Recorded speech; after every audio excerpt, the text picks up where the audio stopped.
ભાગરૂપે ગાંધીનગર જિલ્લા પ્રાથમિક શિક્ષક સંઘ આયોજિત આજના પ્રસંગમાં ઉપસ્થિત સૌ સન્માનીય મંચ અને આપ સૌ જિલ્લાના સારસ્વત બંધુ ભગીની, સંસ્કૃતમાં એક શ્લોક છે, તુંડે તુંડે મતી બિના, પણ 12 સાડા 12 થઈ જાય પછી બધાની લગભગ બહેનોની વઘાર તરફ જતી રહી, એટલે કાનેન્દ્રિયમાં હડતાલ પડી જાય અને આમને ભૂલ કરી નાખી ગૌતમભાઈ. એક છે 12:30 પરાણે મને ઉભો કરી દીધો. મારા પૂર્વ અવતારનો બર્થડે પાછો શિક્ષક હતો એટલે પૂરો પીરિયડ લેવાની ટેવ હતી. અને ડીપીઓ સાહેબે કીધું કે નારી એટલે તો સહન શક્તિનો અખૂટ ભંડાર, એટલે આશા રાખું છું તમે થોડું સહન કરશો. ખૂબ વાતો જેટલું પણ કોખીને આવ્યો તો ગૌતમભાઈએ વાત કરી ત્યારથી એ બધી જ બાબતો 100% પૂરી થઈ. હું લખતો જ ટેક કરતો જ હતો. છેલ્લે બિંદુભાઈ બધું પૂરું કરી દીધું કે મારા વિષયમાં શું હતું એ બોલવા માટે ટીવીમાં બેસું કે પ્રાકૃતિક કૃષિના સેમિનારોમાં હજારો લોકો વચ્ચે વાત કરતો હોય ત્યારે ચિઠ્ઠી નતો રાખતો. આજે ચિઠ્ઠી લઈને આવ્યો હવે એમાં પૂરું થઈ ગયું. પછી અભણ લોકોની સાથે વાત કરીએ, માસ્કમાં વાત કરીએ ને ત્યારે ગપ્પા મારીએ. 75,000 કરોડના 75 લાખ બોલી જવું તો કોઈ બોલે જ નહીં. પણ અહીંયા તો ગાયા છે એટલું રીત છે. અને સૌ સારસ્વત પરિવાર સમાજનો એક પ્રબુદ્ધ વર્ગ કે જેની સામે જો સ્લીપ ઓફ ટંગ થાય તો ટીવીમાં માફી માંગવી પડે. તેમ છતાં આજે ધડો લેવા જેવી જે બાબતો સૌ નારી શક્તિએ પોતાના જીવનકાળ દરમિયાન, કાર્યકાળ દરમિયાન, સમાજકાળ દરમિયાન જે પણ અનુભવો હતા એ સ્વ અનુભવો, પાડોશીના અનુભવો, પરિવારના અનુભવો અને આધારે સમાજમાં જે અપેક્ષા છે એ વિશે પોતાની વાત કરી. તો ફરીથી આ આંતરરાષ્ટ્રીય મહિલા દિવસે આપ સૌની મનમાં રહેલી અને વ્યક્ત કરેલી તમામ મનોકામના પૂર્ણ થાય એવી શુભકામનાઓ પાઠવું. બોલવાનું બહુ બધું હતું પણ હવે એક ભાગ પૂરો થઈ ગયો. પહેલો પડતો પહેલો અંતરો નાટકનો પૂરો થઈ ગયો. ડીપીઓ સાહેબે બીજો ચાલુ કર્યો પણ ગભરાતા કર્યો કારણ કે અમને તમારા સાથે કામ કરવાનું. એ ડ્રાઇવિંગ સીટ પર આવી પણ જે પડદામાં રાખવાની પ્રવૃત્તિ હતી એ પાછી ચાલુ રહી અને પરિણામે આ આંતરરાષ્ટ્રીય મહિલા દિવસની ઉજવણી કરવાનો પ્રસંગ ઉપસ્થિત. દુનિયાના બધા દેશોની વાત કરો તમે તો જ્યાં શિક્ષણ નથી ત્યાં જ આ મહિલા દિવસની ઉજવણીની પ્રસ્તુતતા છે. તમે 56-70 જેટલા 56-60 જેટલા અરબ દેશો છે ત્યાં આની આ મુશ્કેલી ચાલુ રહી આજે પણ છે. આફ્રિકન જેટલી કન્ટ્રી છે જ્યાં પણ શિક્ષણનો અભાવ છે ત્યાં જ આ મહિલા દિવસની આવશ્યકતા છે. તમે જો જાપાન, જર્મની, અમેરિકા, યુકે તો આ બધા દેશોમાં આવશ્યકતા નથી. આ દેશમાં પણ તમે જુઓ તો ઝારખંડમાં, છત્તીસગઢમાં, ઝારસુગુડામાં, રાજસ્થાનના પૂર્વી ભાગમાં તો જ્યાં શિક્ષણનો અભાવ છે અથવા ચોક્કસ કોમ્યુનિટી વસે છે ત્યાં નારી સન્માનની મુશ્કેલી પડી એ આજે પણ એટલી જ છે. અને એટલા માટે આપણે આ કરી રહ્યા. આ દેશ પર 1947 થી છે 2014 સુધી એક એવી વિચારધારાએ રાજ કર્યું. એણે પણ એ રાજાઓ જેવું જ રાજ કર્યું અને પરિણામે નારી શક્તિની વાત આપણે વિસરી ગયા.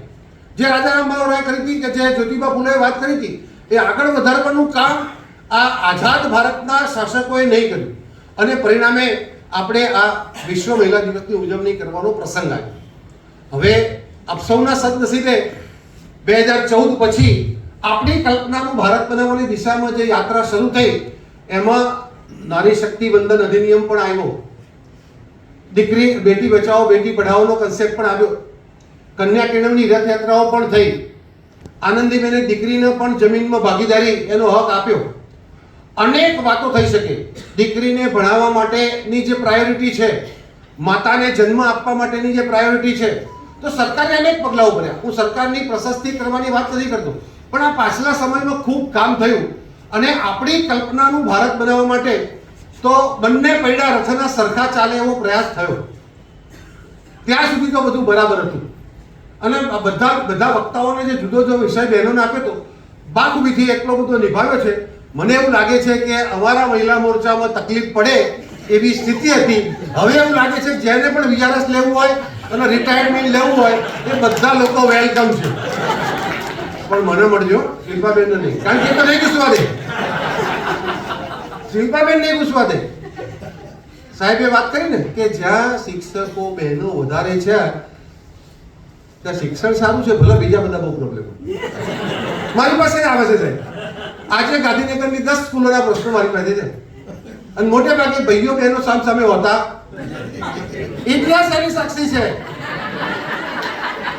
કે વાંધો નણંદ સાથે જ પડે, વાંધો સાસુ સાથે જ પડે, વાંધો સહકર્મી સાથે જ પડે.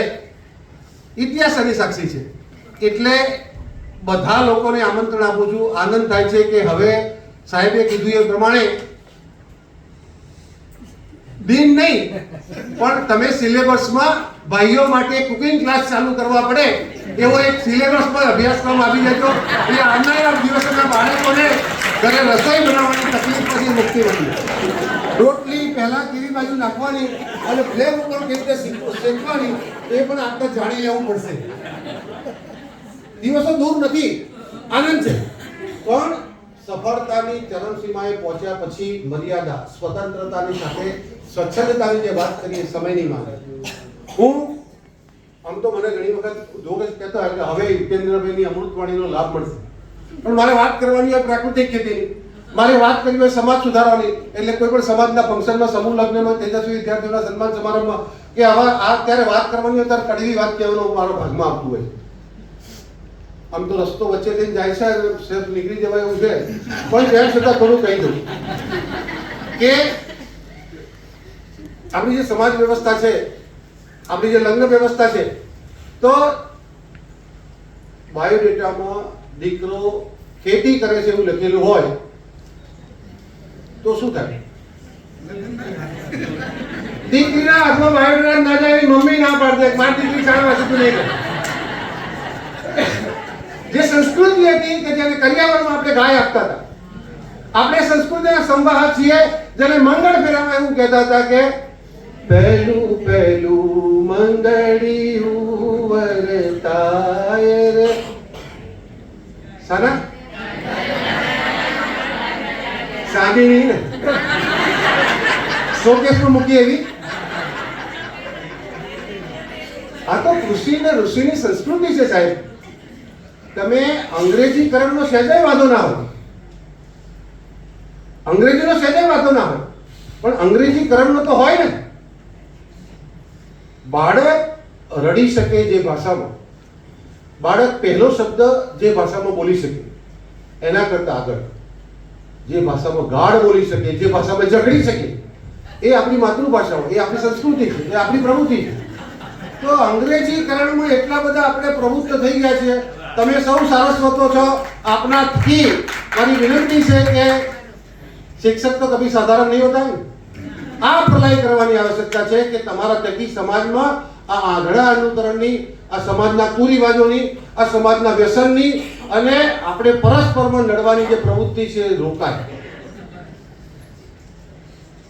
એટલું બધું અંગ્રેજીકરણનો વ્યાપ વધી ગયો છે કે બે માણસને સારું ગુજરાતી બોલતા ના આવડે અને એની અપેક્ષા અંગ્રેજી શીખે, ફ્રેન્ચ શીખે, જુડો શીખે, કરાટે શીખે અને પેલું સ્વિમિંગ શીખે. એક માણસ આટલું બધું કરી શકે? પહેલા વિચાર કરવો પડે. એકને ફ્રેન્ચ શીખવાડ્યું છે, એને અંગ્રેજી શીખવાડ્યું છે, એને જુડો શીખવાડ્યું છે, એને સ્કેટિંગ શીખવાડ્યું. કૂતરા ભરવાની ગાડી આવવાનું ભરીને મોકલી દે, સવારથી મોકલી દે સ્કૂલમાં. એ 7 વાગે સ્વિમિંગમાં, 8:30 વાગે જીમમાં, પછી પાછો ટ્યુશનમાં, પછી પાછો સ્કૂલમાં, સામે હાજે આવીને પાછો અંગ્રેજીના ક્લાસમાં, પછી પાછો મેદાનમાં. એટલું બધું કરી શકે. આમાં આ ના થાય એટલા માટે તમને ધ્યાન દો. બીજું કે આપણે ગૌરી વ્રત કરતા હતા, શિવ પાર્વતીનું વ્રત કરતા હતા. કેમ? એક વાગડની સાસુ ના દેજો, દીકરીને બંદૂકે દેજો પણ ધંધુકે ના દેતા. વાગડની સાસુ બહુ. હવે સાસુઓને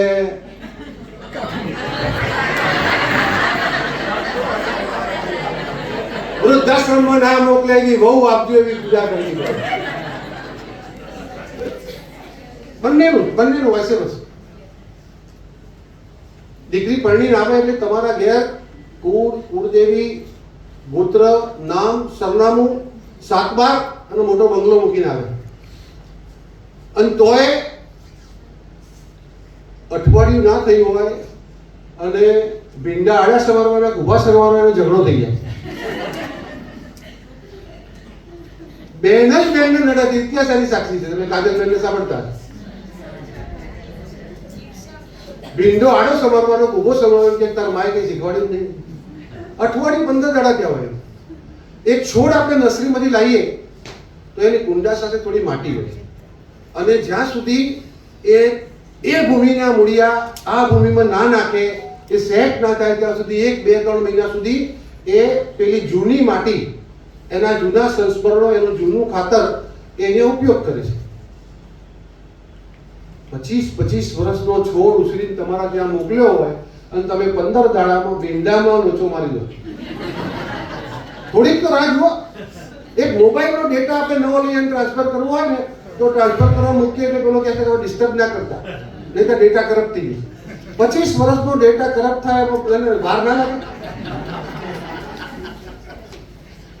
એ આડા સમજતા હતા. તમે કહેશો બેટા આપણા ત્યાં આ પ્રમાણેની વ્યવસ્થા છે, તારા સસરાને તારા ઘરવાળાને ઊભા ભાવે છે, તું થોડો બેસનવાળા ભાવે છે, તો એ પ્રમાણે બનાવજે. થોડું સાથે રહીને શીખવાડાય નહીં. બે બાજુ પાછા સાસુ એમ કે કુળદેવી, ગોત્ર, સરનામું, બંગલો, સાતવાર બધું મૂકીને આવ્યું હોય તો એ કે બહુ શું લઈને આવીએ કે ને 5 તોલાનો દેખાતો નહીં કે આમ તો ઓરિજિનલ છે કે નહીં પાછા આરામ કરીને જોવે. અને 15 નંબર વાળા તો 7 તોલા લાયા હતા ને અમે તો 5 તોલા જ આપ્યું. અને 16 નંબર વાળા તો 27 જોડી કપડા કર્યા હતા ને તો 12 જોડી જ દેખાય છે. જેને બંગલો છોડી દીધો છે, જેને સાતબારમાં નામ છોડી દીધું છે, એનું સરનામું બદલાઈ ગયું છે, મા, બાપ, કાકા, કાકી, મામા, મામી, ભાઈ, બહેન, 25 વર્ષનું એનું આગળ છોડીને તમારે ત્યાં આવી જાય. તમે 5 તોલાનું છે, 7 તોલાનું. અને એનો વાંધો નહીં, તમારા ત્યાં પરિવારમાં પાછા બીજા કાકા મામાના દીકરા દીકરી હોય છે એટલે તમે સરસ કર્યું છે ને પછી ડેમોન્સ્ટ્રેશનમાં મૂકી દો છો ત્યારે તમારા ભાઈની દીકરીને, બહેનની દીકરીને કે મામા માસીની દીકરીઓ એની સાથે જોવા આવતી હોય છે અને એના મનમાં ચીડો પડે કે એના બાપાને જો કેટલો વટ પડ્યો, મારા બાપા નહીં એટલે મને આ ના આપે લાગી ગયું, અથવા મને આટલા કપડા ઓછા કર્યા, અથવા મારા ત્યાં આ પ્રમાણે પસંદ ના થયું. એટલે દીકરી તરીકે, મા તરીકે, ઘરના વહીવટદાર તરીકે નારી શક્તિ વંદન અધિનિયમ તો જરૂરી છે જ, મહિલા સશક્તિકરણ તો જરૂરી છે જ, એ બધું કરવું જોઈએ. પણ જવાબદારીના ભાગરૂપે આપણે આ વિષયોમાં પણ સમાજની વ્યવસ્થામાં પણ આપણે થોડા જોડાઈએ. અને કુરિવાજો કેટલા બધા વધી ગયા. મેં લગ્ન કર્યા ત્યારે ટોટલ ખર્ચો થયો તો અત્યારે મારા વાઈફને બ્યુટી પાર્લરનો થયો તો મારા છોકરા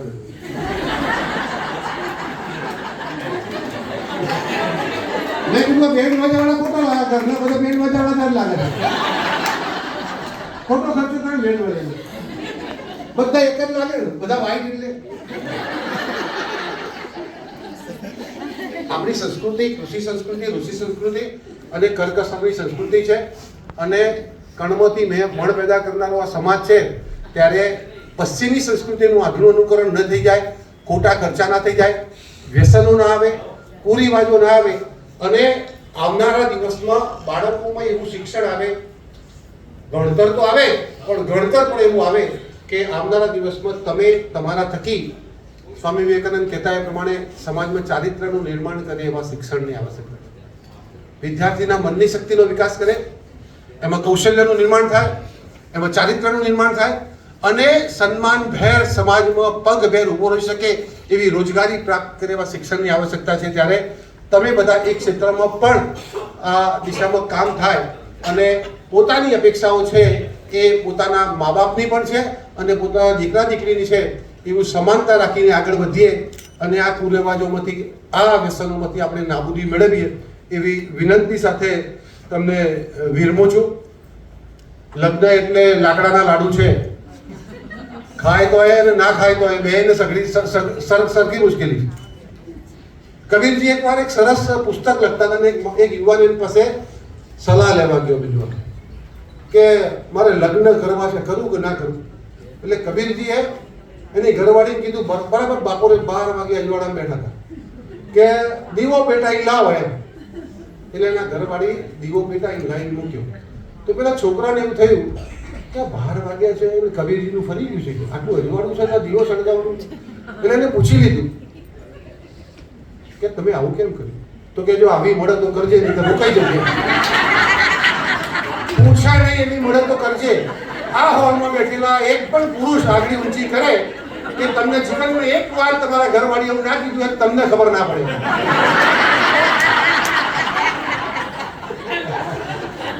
એક જ કીધું સારું, ગાડા જેવા છો. અને ભાઈ ગાડા જેવા છીએ એટલે તો તમારા જેવો બનાવો પડે. ખબર પડતી હોત તો આ થોડું ભૂલ કરતા અમે.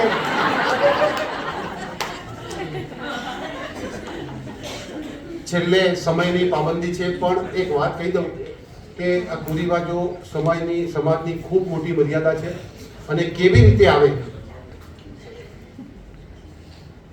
એક કાકા માજી અને દાદા ગામડે રહેતા હતા, એનો પરિવાર શહેરમાં રહેતો. એટલે એના વિવાઈને વિવાણે ત્યાં જમવા આવવાના હતા. ઘરમાં કરનારું કોઈ નતું, એટલે પાડોશી જોડે બોલાવીને એને સરસ રસોઈ બનાવી દીધી, જમવાનું પીરસી દીધું. સરસ જમવાનું તો જમી લીધું, પણ જમવાની સાથે એક દાતણની જોડી મૂકી હતી માજી. એટલે પછી પેલા વેવાઈ વાળાને થયું કે બીજું બધું તો બરાબર હતું જમવાનું, પણ આ દાતણની જોડી કેમ મૂકી કેમ? એટલે એમને પૂછ્યું કે તમે આ બીજું તો સરસ જમવાનું હતું. એટલે કે હું મારા વેવાઈને વિવાહના જમવા ગઈ તો એમને 5 દાતણ મૂક્યા હતા.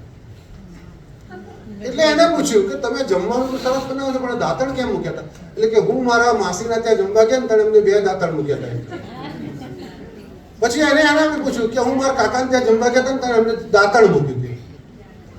એટલે પેલા ભાઈને સંશોધન કરવાનો વિચાર થયો કે દાતણ શું કોઈ એવું ઔષધીય છે એમ. એટલે પહોંચ્યા, પછી એના ઘરે ગયા પૂછ્યું કે ભાઈ તમે આ જમવામાં તો બહુ સરસ બને, પણ દાતણ કેમ મૂક્યું છે? એટલે કે જો મારો દીકરો ને દીકરી શહેરમાં રહે છે, આ મહેમાન આવે પણ જમવાનું પાડોશી જોડે દીકરીઓ જોડે બનાવી દેવડાય, વાસણો પૂરતા રાખતી નથી, ચમચી જડી નહીં એટલે દાળ હલાવવા માટે દાતણ મૂક્યું. 1 2 ના 5 5 ના 4, એટલે કોઈએ 5 જોડી કર્યું તમારે 15 જોડી કરવા પડે, કોઈએ 15 તોલા કર્યું તમારે 25 તોલા. ભલાને પેલો અમુક કોઈ કહેતું હતું ને કે 1 પગારમાં પૂરું ના થાય, 18 પગાર હોય તો પૂરું ના થાય. અસ્તુ ભારત માતા કી.